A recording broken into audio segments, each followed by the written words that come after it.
Kahanis Waller। शहर की अमीर हवेलियों से ब्याह कराई दो बहुएं, लेकिन ससुराल में मिला मिट्टी का आंगन, हाथ का पंप और देसी चूल्हा। यही थी असली परीक्षा, जहां पैसों से नहीं, दिल से अमीरी साबित करनी थी। मुर्गे की जोरदार बांग, बकरियों की मिमियाहट और पास से आती हल जोतने की आवाज से दोनों बहुओं की नींद खुल जाती है। दोनों बहुएं आंखें मलते हुए बाहर आती हैं। बड़ी बहू कहती है, हे भगवान, ये कौन सा बैंड बज रहा है? मेरी अलार्म घड़ी कहाँ रख दी? छोटी बहू नाक सिकोड़कर चिढ़ते हुए कहती है, अरे दीदी, ये तो और भी बुरा है। शहर में तो कम से कम कार का हॉर्न सुनकर उठते थे, यहाँ तो मुर्गे और बकरियां ही डीजे बने बैठे हैं। ये कोई बैंड या डीजे नहीं, ये तो हमारे गांव की प्राकृतिक घंटी है। बिना बैटरी, बिना बिजली, सीधे प्रकृति का तोहफा। तो मतलब यहाँ अलार्म सेट करने की जरूरत ही नहीं? ये मुर्गा हर रोज हमें टाइम पे उठा देगा। पर मुझे तो नींद ही नहीं आई, ये बकरियां पूरी रात मिमियाती रहीं। अरे गांव की आदत लगने दो, फिर यही आवाजें तुम्हें लोरी लगेंगी। सच कह रहे हो, ये शहर से बिल्कुल अलग है, लेकिन थोड़ा मजेदार भी है। एक तरफ बड़ी बहू हल्की हंसी में बातें कर रही है, तो दूसरी तरफ छोटी बहू मुंह लटकाकर परेशान है। तभी सास लोटा लेकर आंगन में आती है। सास हंसते हुए कहती है, अरे वाह, मुर्गे की बांग सुनकर तो बहुएं उठ गईं। वरना शहर में तो अलार्म बज बज के थक जाता, पर इनकी नींद नहीं खुलती थी। माँ जी, यहाँ तो बिना अलार्म घड़ी के ही नींद खुल जाती है। गांव का अलार्म तो बड़ा तगड़ा है। हाँ माँ जी, पर ये अलार्म बंद कैसे होगा? मुर्गा तो लगातार बज रहा है। बेटी, ये कोई मोबाइल नहीं जो साइलेंट पर डाल दूं। गांव में सूरज चढ़ने तक मुर्गा अपना फर्ज निभाएगा। माँ जी, छोटी बहू को शहर की नींद प्यारी लगती है, गांव की नहीं। तो मतलब माँ जी, अब हमारा पूरा मोबाइल गांव ही है। बिल्कुल, गांव का मोबाइल, बिना चार्जिंग, बिना नेटवर्क कटे, हमेशा चालू। गांव की लाइफ को डाउनलोड करो और शहर की आदतों को डिलीट। सभी हंस पड़ते हैं। छोटी बहू मुंह बिचकाकर रह जाती है। आंगन से बातें करते करते सब घर के भीतर आते हैं। सास रसोई में चूल्हा सुलगाती है। धुएं की खुशबू और लकड़ियों की चटकने की आवाज फैल जाती है। सास आवाज लगाते हुए कहती है, अरे बहुओं, चाय बनाने का टाइम है। गांव में दिन की शुरुआत चाय और पराठों से ही होती है। माँ जी, मैं बना लूंगी। चूल्हे पर चाय बनाने का मजा ही कुछ और होगा। माँ जी, चूल्हे का धुआं आंखों में जाएगा। मैं तो गैस पर ही बनाऊंगी। वाह, यही तो चाहिए था। मेरी पत्नी गांव की मिट्टी में भी घुलने लगी है। और मेरी पत्नी को अब भी शहर की एसी किचन ही याद आती है। चलो, दोनों बहुएं अपनी अपनी आदतों से चाय बनाओ, फिर देखेंगे किसकी चाय में ज्यादा स्वाद है। बड़ी बहू उत्साह से चूल्हे पर तांबे की केतली रखती है। दूसरी तरफ छोटी बहू गैस पर स्टील की केतली चढ़ाती है। दोनों एक दूसरे को देख देख कर काम करती हैं। माँ जी, देखिए, मैंने चाय में अदरक और तुलसी की पत्तियां डाली हैं। गांव वाली देसी चाय। और मैंने डाली है इलायची और दूध पाउडर, एकदम शहर वाली 5 स्टार चाय। दोनों चाय कप में डालकर सबको देती हैं। सास और दोनों पति बारी बारी से चखते हैं। वाह, क्या खुशबू है। सच में गांव की चाय दिल तक उतर गई। मेरी वाली चाय थोड़ी मीठी जरूर है, पर इसमें वो मिट्टी की सुगंध कहाँ। हाँ, सही कह रहे हो। गांव की चाय में मिट्टी की खुशबू भी है और बहू की मेहनत का स्वाद भी। माँ जी, गांव ने मुझे नया स्वाद सिखा दिया। पर मुझे तो अब भी कैफे की चाय ही याद आ रही है। तो बेटी, गांव को कैफे समझ ले।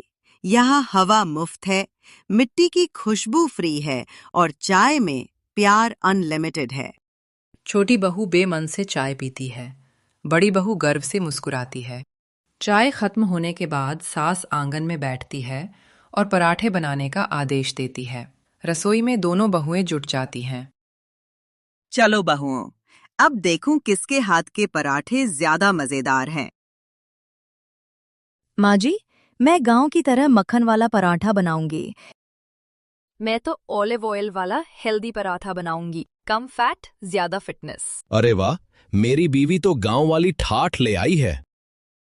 और मेरी बीवी अब भी डाइट चार्ट में अटकी हुई है। बड़ी बहू बेलन से गोल गोल पराठा बेलकर तवे पर डालती है। ऊपर से देसी घी और मक्खन लगाती है। खुशबू पूरे घर में फैल जाती है।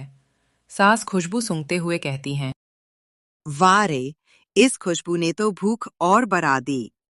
दूसरी ओर छोटी बहू पतला पराठा बनाती है।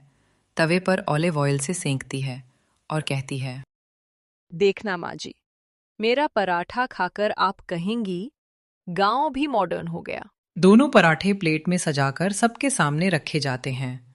बड़ी बहू का पति मक्खन वाला पराठा खाकर मुंह मीठा करते हुए कहता है, वाह, ये तो बचपन का स्वाद है। छोटी बहू का पति ऑलिव ऑयल वाला पराठा खाकर धीरे से कहता है, उफ, ये तो दवा जैसी लग रही है, पर हाँ, हेल्दी जरूर है। देखा, मक्खन से बना पराठा दिल तक उतर गया। सास छोटी बहू को हल्का ताना मारते हुए कहती है, और बेटी, तेरे पराठे से पेट भरे या न भरे, पर डॉक्टर जरूर खुश हो जाएगा। माँ जी, गांव का असली स्वाद तो घी मक्खन में ही है। पर शहर में तो सब डाइट पर रहते हैं। गांव में बेटी डाइट नहीं, डबल बाइट चलता है। सुबह नाश्ते के बाद सास आंगन में बड़ी सी बाल्टी रखती है और आवाज लगाती है, बहुओं, अब असली काम शुरू करो। पहले हैंडपंप से पानी भरो और फिर ये कपड़े धो डालो। बड़ी बहू उत्साहित होकर बाल्टी उठाती है। छोटी बहू अनमने मन से पीछे पीछे चलती है। वाह माँ जी, ये तो मजेदार लगता है। ओह, शहर में तो वॉशिंग मशीन खुद पानी भर लेती थी।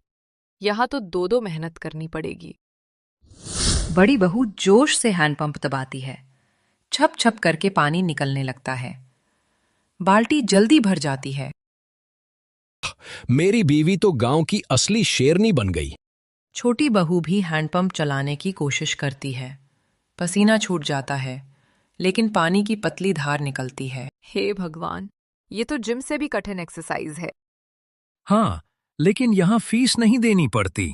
बेटी, हैंडपंप से दोस्ती कर ले, वरना प्यासे रह जाएगी। अब दोनों बहुएं पानी लेकर पत्थर के पास आती हैं। बड़ी बहू कपड़े उठाकर जोर जोर से धप धप मारने लगती है।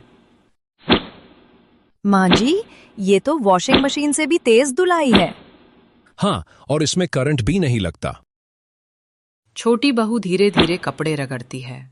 नेल पॉलिश उतरने लगती है। उफ, ये झाग से मेरी मेहंदी और नेल पॉलिश खराब हो गई।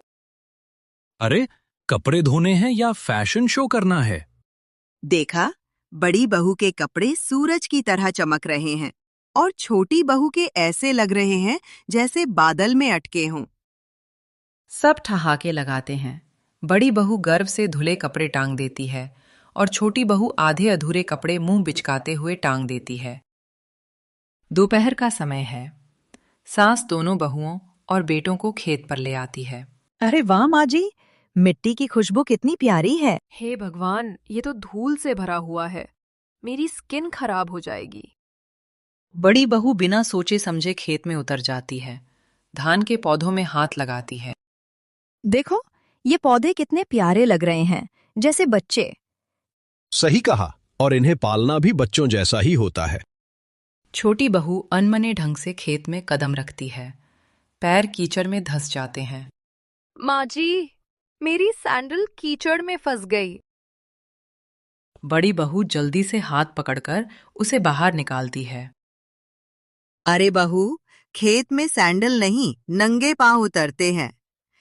हाँ, ये फैशन शो नहीं चल रहा है। बड़ी बहू थोड़ी देर में खेत से सब्जियों की टोकरी भरकर ले आती है। देखिए, ताजी भिंडी, बैंगन और लौकी ले आई हूँ। वाह बेटी, तू तो सच में गांव की लक्ष्मी है। माँ जी, मैं तो इस धूप में और मिट्टी में काम नहीं कर सकती। मेरी तो हालत खराब हो रही है। तो फिर खा क्या लेगी? खेत की मेहनत के बिना थाली में सब्जी नहीं आती। बड़ी बहू खुश होकर सब्जी बैलगाड़ी पर रखती है। शाम होने को है। सब खेत में काम में लगे हैं। अचानक बादल घिर जाते हैं और तेज हवा चलने लगती है। अरे बाप रे, ये तो आंधी आने वाली है। फसल गिर जाएगी। माँ जी, जल्दी कीजिए। जितनी सब्जी और अनाज इकट्ठा हो सके हम गाड़ी में भर लेते हैं। वह तुरंत टोकरियां उठाकर बैलगाड़ी में रखने लगती है। हे भगवान, ये कैसी आंधी है? मेरी चुन्नी उड़ जाएगी। और देखो, धूल कितनी उड़ रही है। अरे, चुन्नी की चिंता छोड़ो, फसल बचाओ। बड़ी बहू का पति बैलों को संभालता है ताकि वे गाड़ी खींचने के लिए तैयार रहें। जल्दी करो, वरना बारिश से सब भीग जाएगा। बड़ी बहू गीली मिट्टी में पैर धंस जाने के बावजूद पूरी ताकत से काम करती है। वो अनाज की बोरियां खींचकर बैलगाड़ी पर रख देती है। वाह बेटी, तेरे जैसी ही मेहनत चाहिए गांव की बहू को। छोटी बहू एकदम असहाय खड़ी रहती है। जैसे ही तेज हवा में पेड़ से डाल टूटकर नीचे गिरती है, वो डरकर चिल्ला पड़ती है। माँ जी, मैं तो यहाँ से भाग रही हूँ। भागने से नहीं, हिम्मत से काम लेने से संकट टलता है। इतने में अचानक बैलगाड़ी का एक पहिया कीचड़ में धंस जाता है। सब फंस जाते हैं। चलिए, सब मिलकर धक्का लगाते हैं। हम हार मानने वाले नहीं। जोर लगाकर सब बैलगाड़ी निकाल लेते हैं। जैसे ही बाहर आती है, तेज बारिश शुरू हो जाती है। सब राहत की सांस लेते हैं। सांस भीगते हुए हंसकर कहती है, देखा, मिलजुल कर काम करो तो कोई आंधी तूफान हमें हरा नहीं सकता। सब बैलगाड़ी पर बैठकर घर की ओर लौट रहे हैं। चारों ओर बारिश झमाझम हो रही है। रास्ते भर हंसी ठिठोली भी चल रही है। बड़ी बहू कहती है, वाह, बारिश की बूंदें जैसे मेहनत का इनाम दे रही हैं। हाँ, आज सब्जी और अनाज बच गया, बस तुम्हारी मेहनत की वजह से। तभी छोटी बहू शर्म के मारे सर झुकाकर धीमे स्वर में कहती हैं, माँ जी, मुझसे गलती हुई। मैं डरती रही और काम नहीं किया। पर अब समझ गई कि गांव की जिंदगी आसान नहीं, पर सच्ची और मजबूत होती है। कोई बात नहीं, सीखने में समय लगता है। अगली बार तुम भी हिम्मत दिखाओगी। बेटियों, घर तभी घर कहलाता है जब सब मिलकर काम करें। शहर हो या गांव, साथ निभाना ही सबसे बड़ा सहारा है। चलो, अब घर पहुंचकर गरम गरम पकौड़े बनेंगे और सब मिलकर खाएंगे।